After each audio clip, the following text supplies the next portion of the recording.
Boa tarde, meus irmãos. Mais uma vez estamos aqui reunidos para que possamos fazer uma reflexão da nossa tarde do Grupo Célia Anúncios. E como preparação para os nossos pensamentos, eu busquei uma página do livro de Meimei, intitulado Pai Nosso.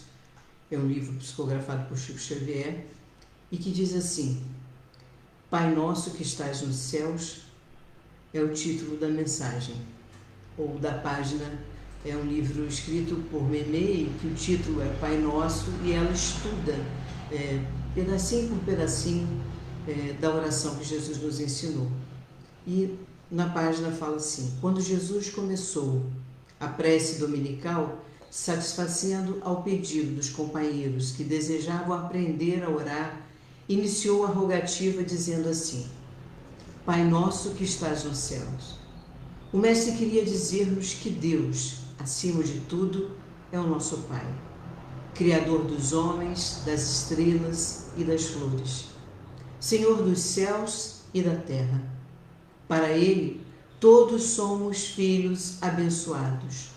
Com essa afirmativa, Jesus igualmente nos explicou que somos no mundo uma só família e que por isso todos somos irmãos com o dever de ajudar-nos uns aos outros.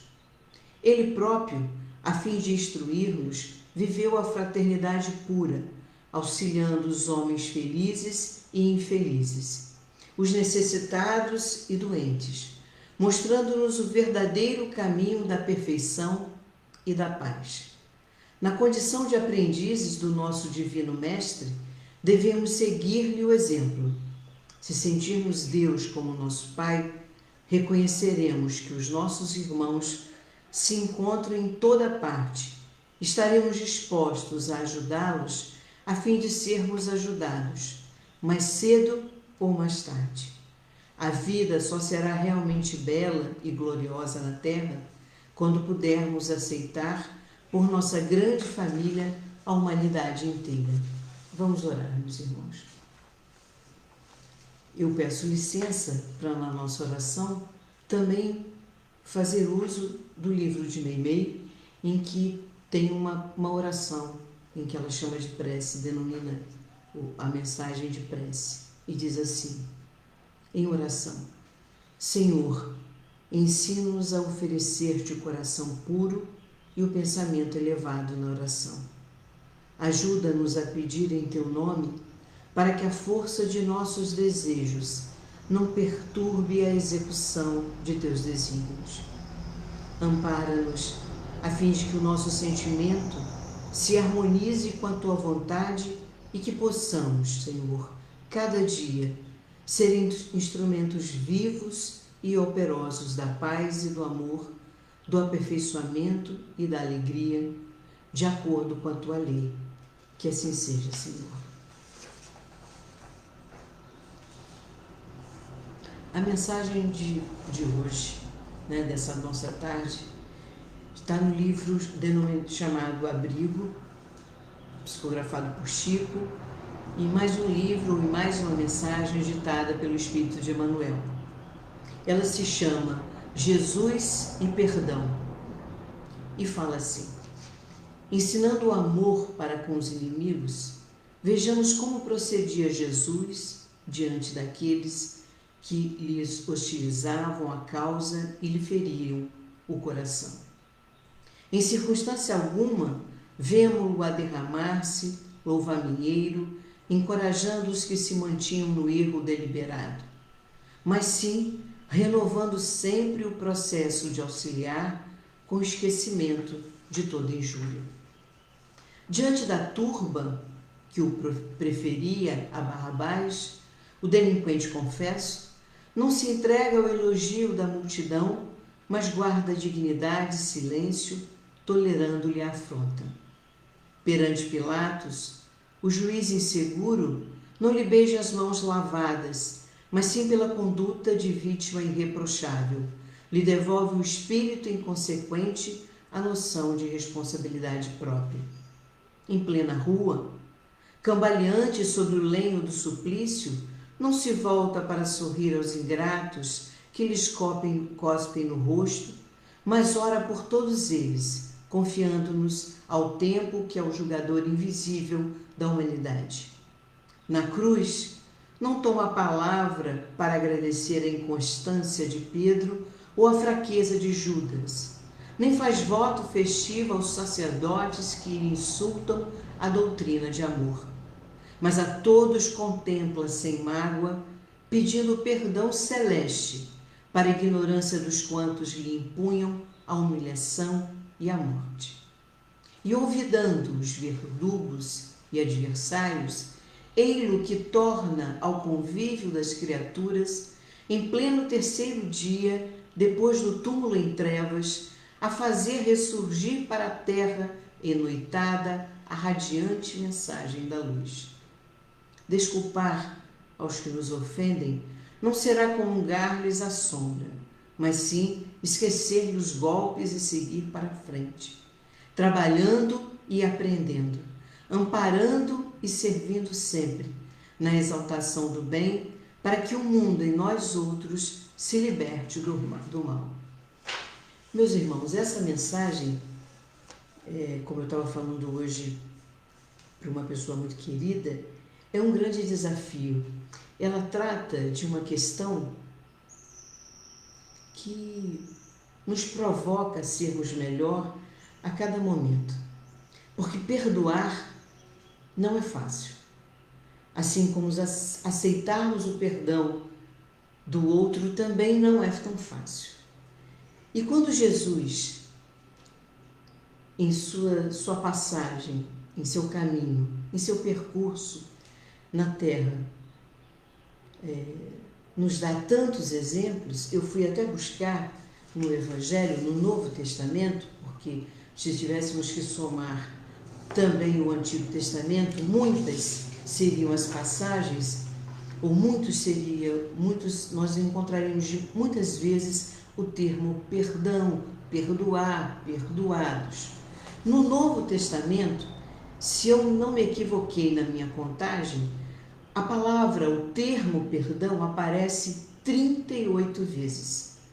Ele aparece em Mateus 15 vezes, em Marcos 7 vezes, em Lucas 13 vezes e em João 3 vezes.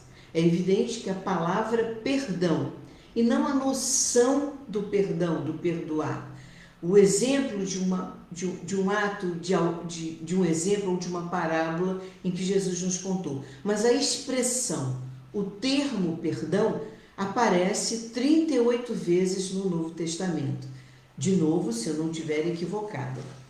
Isso significa que esse foi um dos alertas, um dos grandes alertas que Jesus nos dá no seu percurso.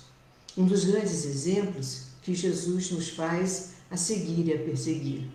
Existem vários momentos em que a gente vê Jesus fazendo isso, demonstrando o perdão.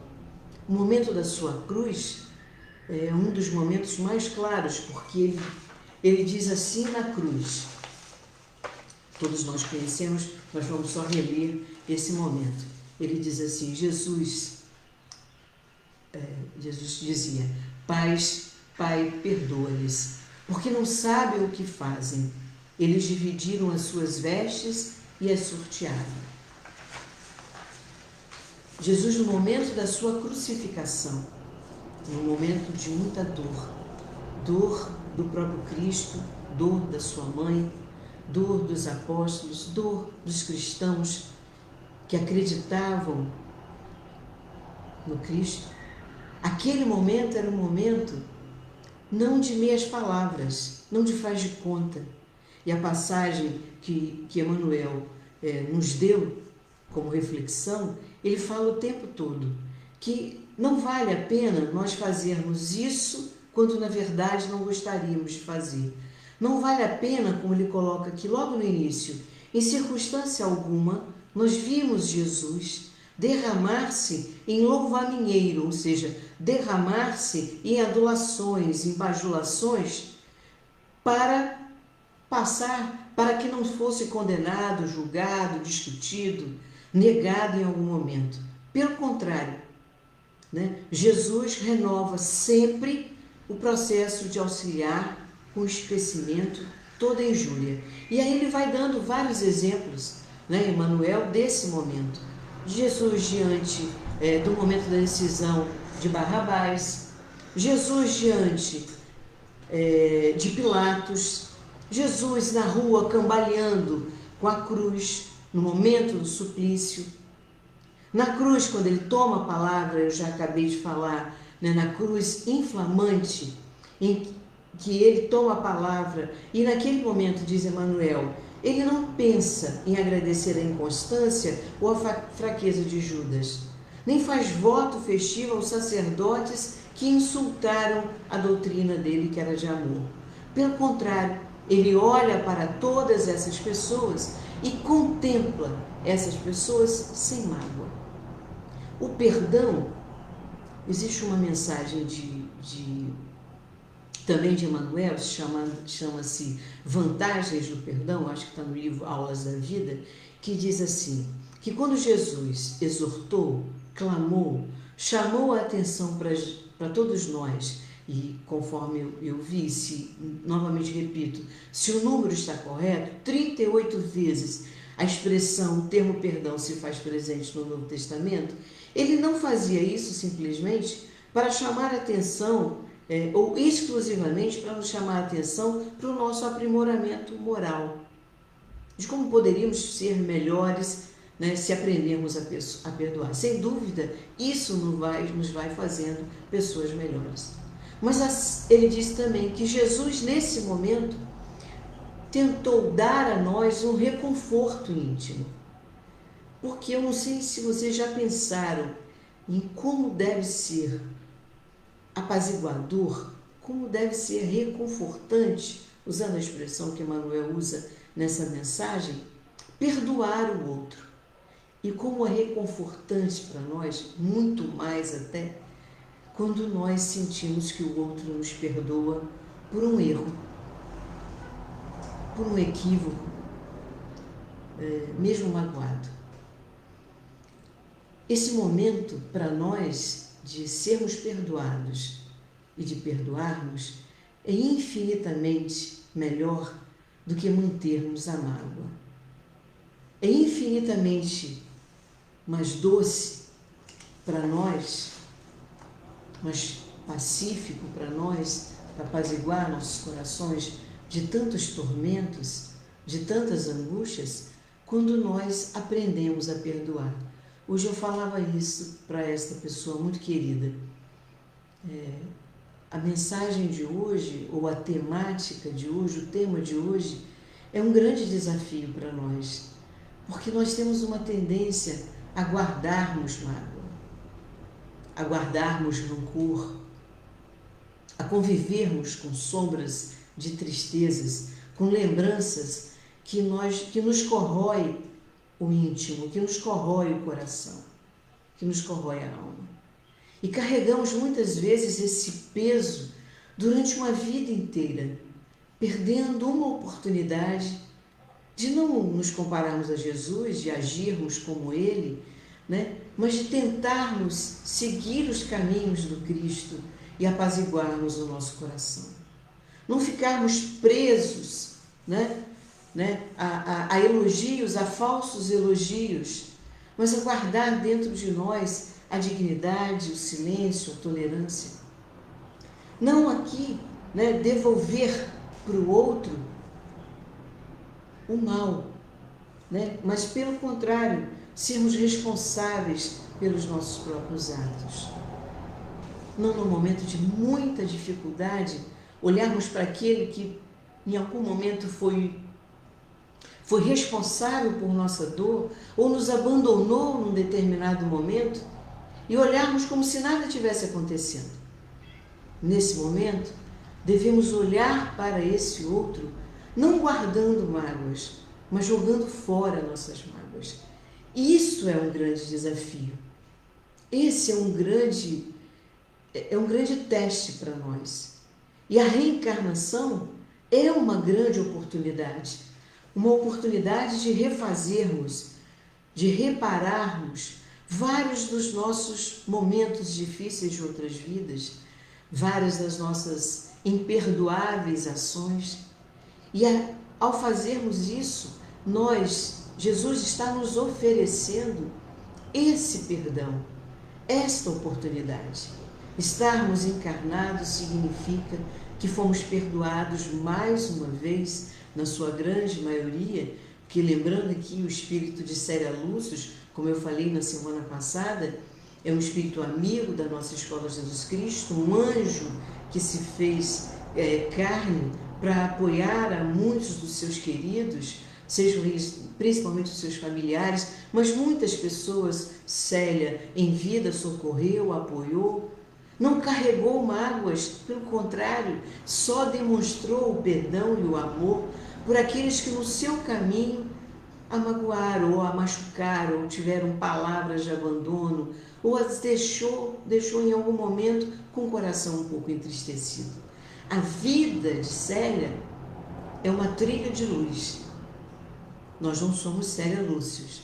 Diz Ana Maria, quando a gente às vezes está muito emocionado com o nosso ato de bondade, de caridade, porque nós somos assim, né? A gente acha que ao fazer alguma coisa nos tornamos maravilhosos. E às vezes ela tem uma expressão, né, que disse assim, desce, porque você não é uma Célia Lúcius. E ela tem razão. Nós não somos Célia Lúcius, assim como muito menos somos o Cristo.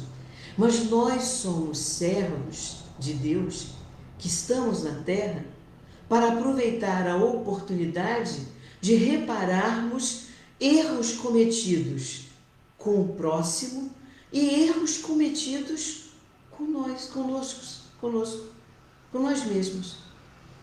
O quanto não devemos ter errado ou o quanto não erramos, né, para que na oração que Jesus nos ensinou, tem um momento em que a gente diz, Pai, perdoa as nossas dívidas.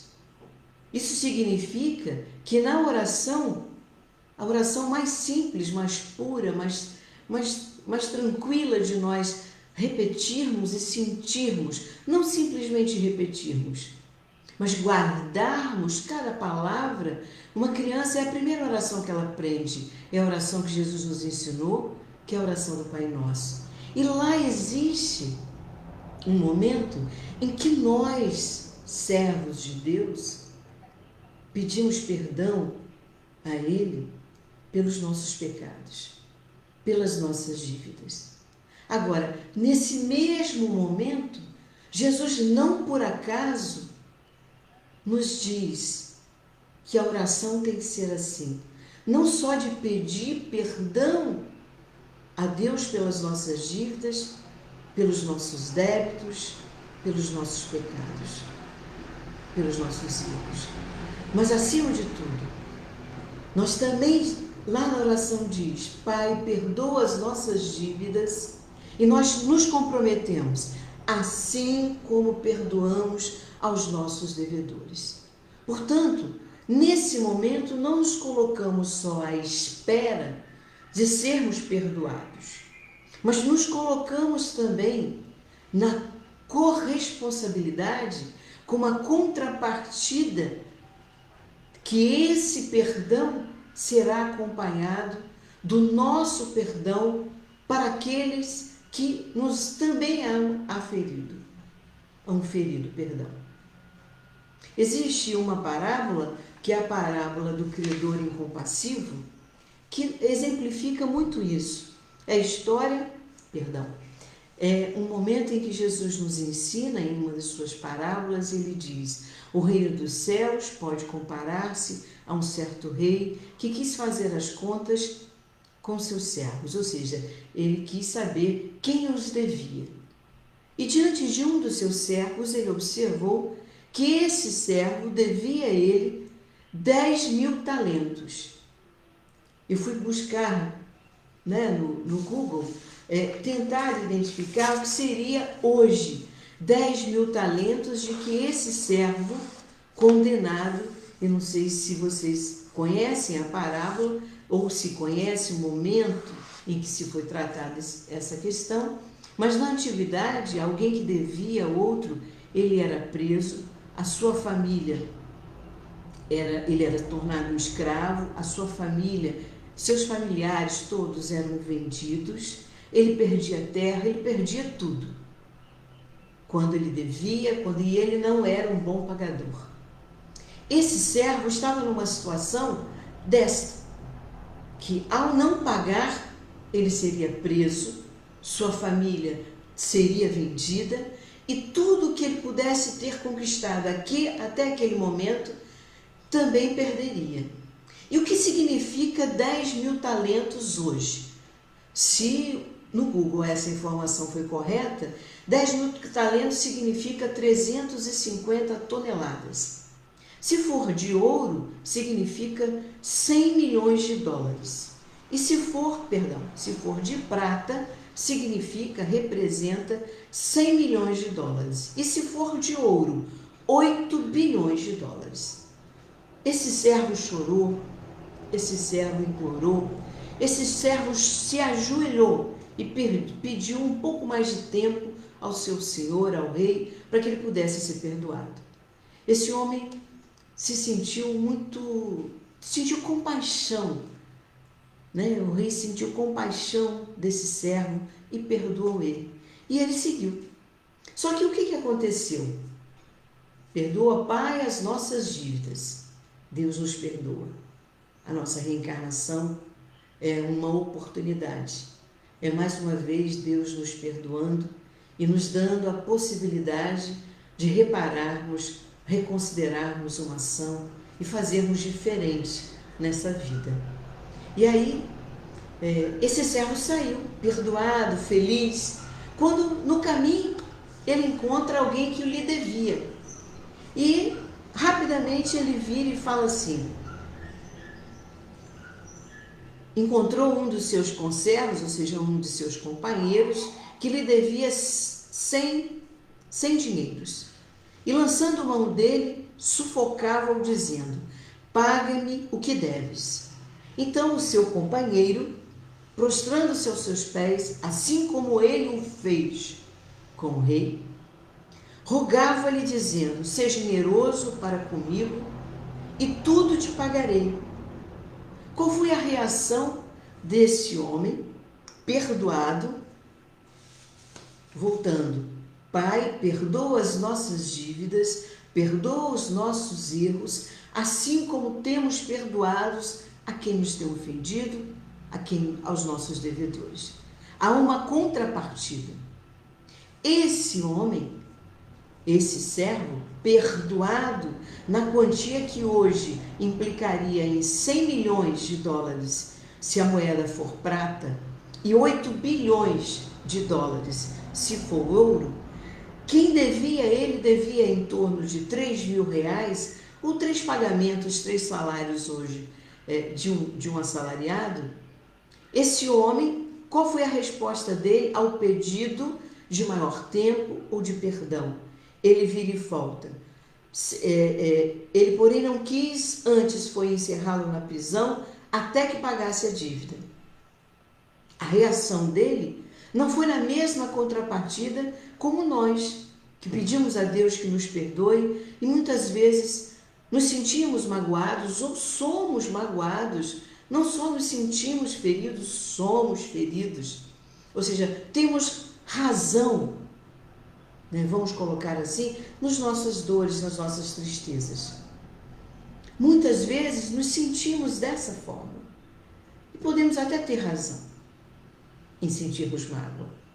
Mas alimentar essa mágoa só corrói o nosso coração. Esse homem pediu perdão ao seu rei, e ao momento em que alguém que devia a ele algo pediu a mesma coisa, ele o encerrou. Ele foi para a prisão. Os seus companheiros, ao saber disso, avisaram ao rei. O rei manda chamar esse servo e fala: então, disse ele: servo malvado, perdoei toda aquela dívida porque me suplicaste. Não devias tu, igualmente, ter compaixão do teu companheiro, como eu também tive misericórdia de ti? E indignado, o seu senhor o entregou aos atormentadores, até que pagasse tudo o que devia. Assim vos fará também meu Pai Celestial, se do coração não perdoardes cada um de seus irmãos, cada um de nossas ofensas. A gente sempre pede que Deus nos tolere, que Deus nos perdoe, que Deus nos ampare, que Deus nos abençoe. Sempre pedimos isso. E perdoar faz muito bem. Perdoar alimenta o nosso coração de coisas boas. Quanto mais, se pararmos para pensar, ninguém precisa nos dizer isso. Cada vez que a gente lembra de algo, lembra de uma pessoa, lembra de um momento, lembra do passado, lembra de algo tão próximo ou tão antigo que nos faz muito mal, isso nos faz mal. Alimentar mágoas não traz nada que nos faça bem. Pelo contrário, quando Jesus nos ensinou a orar e nos recomendou, nos orientou a esquecer qualquer mágoa que alguém possa ter nos causado, ele estava, na verdade, querendo nos oferecer o caminho para a paz, o caminho para o alimento da nossa alma, para o alimento do nosso coração. Se nós, Meimei, inclusive, quando vai a refletir e analisar essa passagem do Pai Nosso, esse momento do Pai Nosso, em que nós pedimos ao Pai para perdoar as nossas dívidas, assim como nós perdoamos, ela nos diz que a paz é também o alimento da alma. E se desejamos tranquilidade para nós devemos esquecer esta mágoa. Nós devemos ter esse entendimento e precisamos viver em harmonia. A gente vive sempre falando isso. Eu preciso de paz, eu preciso de paz. Pai, nos dê a paz. Nós não vamos conseguir a paz se continuamos a guardar na nossa caixinha bem fechada do coração um local tão bonito nosso, um local tão precioso que é o nosso coração, se lá nós alimentarmos as mágoas que por acaso tenhamos sofrido em nosso percurso. Eu tenho 58, vou fazer 59 anos. Imagine se eu ficar remoendo 59 anos, ou em cada ano, um momento, 59 mágoas por ano, né? Uma mágoa por ano. Olha o quanto eu estaria infeliz, o quanto eu estaria sentindo dores, não só na alma, mas dores também no corpo. Porque quando nós não estamos bem, nossa cabeça dói, nosso corpo dói, nosso músculo dói. Alguns órgãos nossos começam também a ir ficando envelhecidos ou falecidos. E eles começam a se retroalimentar desta mágoa, dessas angústias, dessas infelicidades que teimamos em manter na nossa caixinha do coração. Nós não podemos perder a chave que abre esse coração, chave que vai fazer com que a gente se mantenha em harmonia, viver em harmonia, viver em paz, viver bem com o nosso coração, com o nosso interior.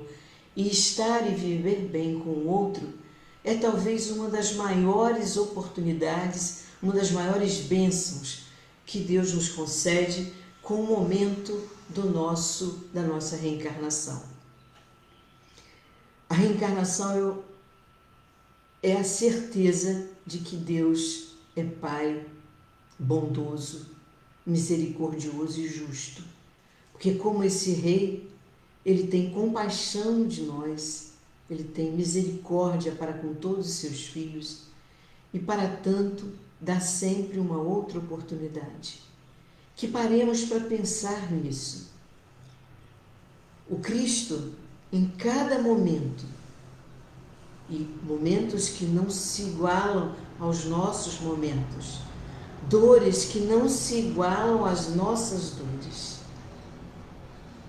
dificuldades que não se igualam às nossas dificuldades. Em cada momento, Jesus teve um olhar piedoso, misericordioso, de compaixão para com cada um que feriu a sua alma, o seu coração. Para cada um que duvidou de que ele representa o caminho, a verdade e a vida eterna. E o momento maior de sua elevação, de sua bondade e misericórdia para com todos nós, é o momento em que ele vira para Deus, pede a Deus, eleva os seus olhos e alma, coração para Deus e diz: Pai, perdoa, porque eles não sabem o que fazem. Então que nós possamos aprender a pedir a Deus em nossas orações: Pai, perdoa as nossas dívidas, mas em contrapartida, que possamos perdoar aqueles que nos têm ofendido, aqueles que nos devem, que são os nossos devedores. Porque assim nós conseguiremos a harmonia interna, a paz interior que tanto pedimos a Deus, que tanto imploramos, muitas vezes de joelho, a Deus, a Maria, nossa Mãe Santíssima, ao Cristo, nosso Mestre maior de exemplos vivos na Terra. Que Ele possa nos dar mais uma oportunidade de aproveitarmos esta vida para resgatarmos, recuperarmos, repararmos as nossas dívidas e, ao mesmo tempo, em contrapartida, sabermos perdoar aos nossos devedores. Vamos orar. E novamente, por se tratar de uma prece muito bonita e que tem tudo a ver com a nossa temática de hoje, que é o perdão, que é o amor ao próximo, como a nós mesmos, vamos repetir a mesma prece que está no livro de Meimei, denominado Pai Nosso. Senhor, ensina-nos a oferecer-te o coração puro e o pensamento elevado na oração. Ajuda-nos a pedir em teu nome, Senhor, para que a força de nossos desejos não perturbe a execução de teus desígnios. Ampara-nos, a fim de que o nosso sentimento se harmonize com a tua vontade e que possamos cada dia ser instrumentos vivos e operosos da sua paz e do amor, do aperfeiçoamento e da alegria, de acordo com a tua lei, Senhor. Despede-nos na sua infinita justiça, misericórdia e bondade para com todos nós, seus filhos, tão pequeninos que ainda somos, Senhor. Que assim seja.